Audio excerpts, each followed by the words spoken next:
அஸ்ஸலாமு அலைக்கும் வரஹ்மத்துல்லாஹி வபரகாத்துஹு. கண்ணியத்திற்குரிய எல்லாமல்ல அல்லாஹுவின் நல்லடியார்களே, அன்பிற்குரிய சகோதர சகோதரிகளே, நம் அனைவர்கள் மீதும் ஏக இறைவனுடைய சாந்தியும் சமாதானமும் உண்டாகட்டுமாக.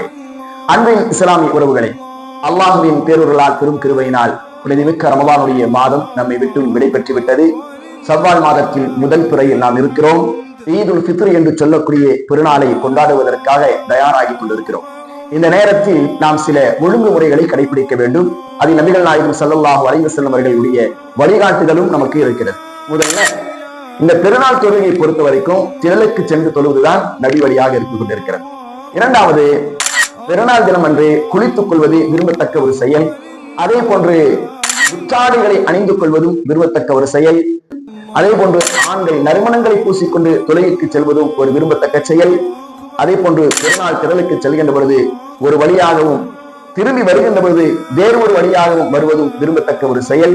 அதே போன்று பெருநாள் திரளுக்கு செல்லக்கூடிய வழியில் சப்தங்களை உயர்த்தி தக்பீர் முழக்கங்களை முழங்குவதும் விரும்பத்தக்க ஒரு செயல். பெருநாள் தொழுகையை முடித்துவிட்டு அங்கே ஆற்றப்படக்கூடிய உரைகளை செவிதாழ்த்தி கேட்பதும் விரும்பத்தக்க ஒரு கட்டாய ஒரு கடமை என்பதை நம்ம என்ன செய்யணும், விளங்கிக் கொள்ள வேண்டும். அடுத்து, பெருநாள் தினத்தில் முஸ்லிம்கள் தங்களுக்கு மத்தியிலே வாழ்த்துக்களை பரிமாறிக்கொள்வதும் சஹாபாக்களுடைய ஒரு வழிகாட்டுதல் இருக்கிறது என்பதையும் நாம் உணர்ந்து கொண்டு இன்ஷா அல்லாஹ் இந்த ஒழுங்குமுறைகளை எல்லாம் பேணி பெருநாளை சந்தோஷமாக கொண்டாடுவோம். வல்ல ரஹ்மானிடத்தில் நற்கூலியை பெற்றுக் கொள்வோம். தக்கபலல்லாஹு மின்னா வ மின்கும் ஸாலிஹல் அமால். அஸ்ஸலாமு அலைக்கும் வரஹ்மத்துல்லாஹி வபரகாத்துஹு.